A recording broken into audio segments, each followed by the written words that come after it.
18 residents welfare association के प्रधान सूरज भान राठी की शिकायत पर आज एचएसवीपी यानी हुड्डा रोहतक से बागवानी विभाग के एक्सईएन विनय लाहौन ने मौके पर पहुंचकर जांच की। एक्सईएन श्री लाहौन के आदेश पर एचएसवीपी विभाग की ओर ग्रीन बेल्ट पर हो रहे कब्जे को हटाने के लिए तुरंत जेसीबी मंगवाई गई और कब्जा की गई दीवार को तुड़वाया गया। एसोसिएशन के प्रधान सूरज भान राठी ने बताया कि सेक्टर की ग्रीन बेल्ट बचाने के लिए पूरी टीम संघर्षशील रहती है। जाँच के दौरान उन्होंने देखा सत्संग भवन के पास मकान नंबर 2701 के मालिक ने ग्रीन बेल्ट के पेड़ों को काटकर अवैध तरीके से कब्जा कर लिया है। ग्रीन बेल्ट वाली जमीन को समतल करके पोल खड़े करके कंटीली तारें खींच ली है। घर में आने जाने के लिए भी अवैध रास्ता बना लिया है। इस बारे में उन्होंने पहले पानीपत एचएसवीपी के कार्यालय में शिकायत दी। कोई कार्यवाही न होने पर इसकी शिकायत रोहतक कार्यालय में की, जिस पर रोहतक से बागवानी विभाग के एक्सईएन एसडीओ वाजय बलराज मौके पर पहुंचे और कार्यवाही करते हुए अवैध कब्जों को हटवाया। जेसीबी से जमीन खोदकर इसमें लगी बाढ़ को भी उखाड़ दिया। कार्यवाही के दौरान कब्जाधारियों ने जमकर हंगामा भी किया। अवैध कब्जा हटाने के दौरान मकान मालिक के एक रिश्तेदार ने गाली गलौज भी की। उसे रिश्तेदार व मकान मालिक के खिलाफ पेड़ काटने व सरकारी काम में बाधा डालने के आरोप में पुलिस केस दर्ज कराया जाएगा। ये सेक्टर 18 की जो 13-17 सेक्टर की तरफ ग्रीन बेल्ट है, इस पे पहले से भी कब्जा हो रखा है, जिसके कोर्ट के ऑर्डर है कब्जे को छुड़वाने के लिए, लेकिन प्रशासन उस पर कार्रवाई नहीं कर रहा है। यहाँ एक और कब्जा हो गया है, इन्होंने भी उनकी देखा दाखी। ये देखो ग्रीन बेल्ट में प्रॉपर दीवार खींच दी है, नीम खोद दी गई है। आज हमने रोहतक से हॉर्टिकल्चर के एक्शन साहब आए हुए हैं, लोहान साहब, उनको ये दिखाया, ये सामने लोहान साहब हैं, उनको ये मौका दिखाया है हमने, और अब उन्होंने मालिक को बुलाया है, लेकिन मालिक नहीं आ रहा है। ये देखो 3-3 दीवारें खींच दी है इस प्लाट के मालिक ने, और यहाँ जो भी पेड़ थे उनको काट दिया ग्रीन बेल्ट में।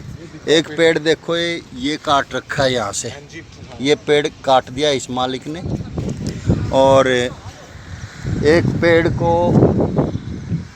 सुखा दिया है। इसमें पता नहीं कौन सी दवाई डाली या तेल डाला, और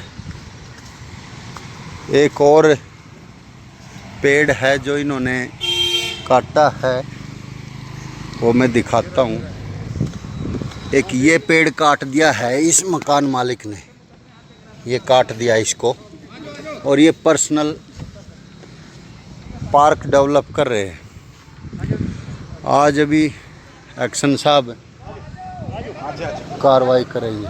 ये अवैध कब्जे को तोड़ते हुए जेसीबी हॉर्टिकल्चर के एक्शन साहब आए हैं रोहतक से।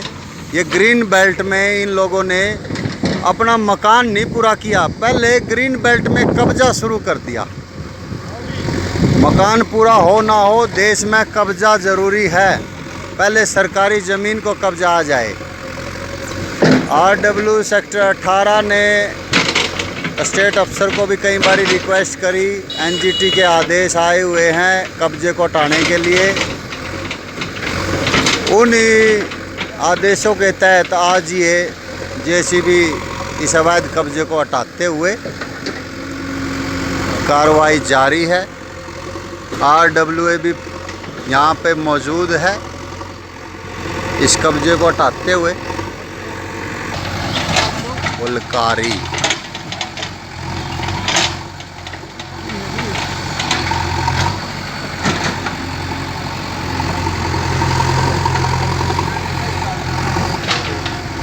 तड़े था लिया पेड़ का, तड़े था लिया काट का, तड़े था सब कुछ अड़न छोड़ना। वो इतने ही तो लगाए होंगे कि इतने बड़े लगाए थे, मुझे इस बात का जवाब आधार लिख लो। मैं ये पूछूं इतने पेड़ डलाए हो गए, प्रशासन कर प्रशासन तो बात कर लूंगा, आप तुम क्या खड़े मारना क्या लेना नहीं होता। आप आओगे भी आओ नीचे से मार देना बोलो। पहले बताइए हमारी एक दीवार राधा स्वामी सत्संग ब्यास से सत्संग से भवन से और अंसल गेट तक बननी है। ये दीवार अंडर कंस्ट्रक्शन है। इस दीवार के रास्ते में 3-4 अवैध कब्जे आए हुए हैं, तो इन अवैध कब्जों ने पीछे भी दीवार का काम रुकवा दिया था। 1-1.5 साल से काम रुका हुआ था, अब वो काम दोबारा चालू हुआ दीवार का। क्योंकि ठेकेदार को इन कब्जाधारियों द्वारा धमकाया जा रहा था। तो रोहतक से हॉर्टिकल्चर एक्शन साहब मौके का मुआयना करने आए थे। आरडब्ल्यू भी साथ में थी। तो एक्शन साहब ने देखा कि आज भी कब्जा हो रहा था ग्रीन बेल्ट में। तो एक्शन साहब ने उनको रोका, भाई ये कब्जा क्यों कर रहे हो, इसको रोको, हटाओ इसको, मालिक को बुलाओ। तो जी मालिक पहले तो आया नहीं। फिर एक्शन साहब ने उस कब्जे को जब हटवाना शुरू किया तो एक बलबीर नामक आदमी शिवा का है वो आया, जिसका वहाँ मकान भी नहीं है, और वो एक्शन साहब से गाली गलौज करने लगा और आरडब्ल्यू से भी गाली गलौज करने लगा। तो फिर एक्शन साहब ने देखा कि भाई यहाँ ये लोग गाली गलौज कर रहे हैं, इस पर हमें पुलिस कार्रवाई करनी पड़ेगी। इसलिए एक्शन साहब ने उस काम को बीच में रोक दिया है। और अभी सभी आरडब्ल्यू और एक्शन हॉर्टिकल्चर, एसडीओ हॉर्टिकल्चर और जेई हुड्डा पानीपत, ये सभी अभी हुड्डा ऑफिस में आ गए हैं और ये अपनी अगली कार्रवाई के लिए मीटिंग कर रहे हैं, जो इस पे कानूनी कार्रवाई होनी चाहिए। इस जो कब्जे किया कभी शिकायत भी की थी? ये कब्जा जो है 2018 से हो रखा है ग्रीन बेल्ट में। इसके लिए हमने पहले स्टेट ऑफिस में कई बार शिकायतें की, लेकिन स्टेट ऑफिस ने कोई कार्रवाई नहीं की। फिर हम यहाँ डीसी साहब को भी शिकायत की, सीएम विंडो में भी की, कोई कार्रवाई नहीं हुई। फिर हम इसकी शिकायत लेके एनजीटी में गए।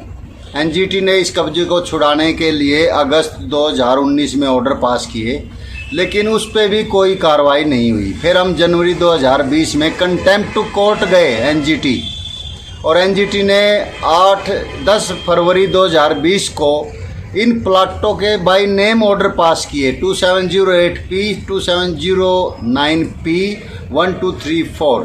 ये प्लाट नंबर है जिनके कब्जे छुड़ाने के लिए एनजीटी ने ऑर्डर पास किए थे 10 फरवरी 2020 को। अभी तक उस पर स्टेट ऑफिस ने या हॉर्टिकल्चर डिपार्टमेंट ने कोई कार्रवाई नहीं की थी। आज हॉर्टिकल्चर डिपार्टमेंट ने, एक्शन साहब आए रोहतक से, उन्होंने कार्रवाई की, जिस कार्रवाई में वहाँ के 2-3 बंदों ने बाधा पहुँचाई। ग्रीन बेल्ट में से 3 दीवारें बना दी गई थी, जिनकी नीचे से नींव भरी गई थी। उन दीवारों को हटाने के लिए हॉर्टिकल्चर डिपार्टमेंट ने जेसीबी मौके पे बुलवाई थी। अभी जेसीबी ने थोड़ा ही बहुत काम किया था। उस बीच उस 2-3 आदमियों ने, जिसमें बलबीर जो है मुख्य है, उसने ज़्यादा गाली गलौज की, आरडब्ल्यू से भी गाली गलौज की और एक्शन साहब से भी गाली गलौज की। तो फिर उस काम को रोक दिया गया है। अब इस पे कानूनी कार्रवाई की जाएगी। हमने ग्रीन बेल्ट की दीवार बनानी है, पौधे उसमें पहले लगे हुए हैं। उसमें उसका हमारा एक कार्य लॉट है, टेंडर लॉट है, पीछे से उसकी दीवार बनती आ रही है।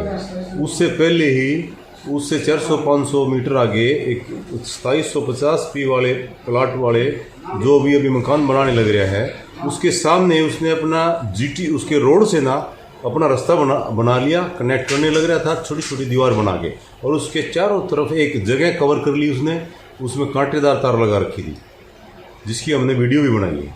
इसलिए उसको हमने वहाँ से हटा दिया। तो कुछ बहस भी हुई है जेसीबी जब चलाई है? तो कुछ वहाँ पर एक अन्य व्यक्ति आया, उसने वहाँ पर कुछ गाली गलौज की है। तो इस मामले में अब विभाग की क्या कार्रवाई रहेगी? इस बारे में हम अपनी आगे हमारे अधिकारियों को, उच्च अधिकारियों को लिखेंगे, उसके अनुसार डिसीजन लिया जाएगा। तो कानूनी कार्रवाई भी की जाएगी? कानून लिखेंगे हम, इसको पुलिस को लिखेंगे। हरियाणा फ्रेश शुद्ध घी का नाम बड़ा, शुद्धता की कसौटी पर खरा। हरियाणा फ्रेश एगबाग शुद्ध घी, स्वाद घर के घी जैसा। हरियाणा फ्रेश शुद्ध घी। पानीपत ब्रेकिंग न्यूज पर ताजा तारीन समाचार देखने के लिए आज ही चैनल को सब्सक्राइब करके बेल आइकन दबाएं, ताकि आपको ताजा खबरों के अपडेट मिलते रहें। देखते रहिए पानीपत ब्रेकिंग न्यूज।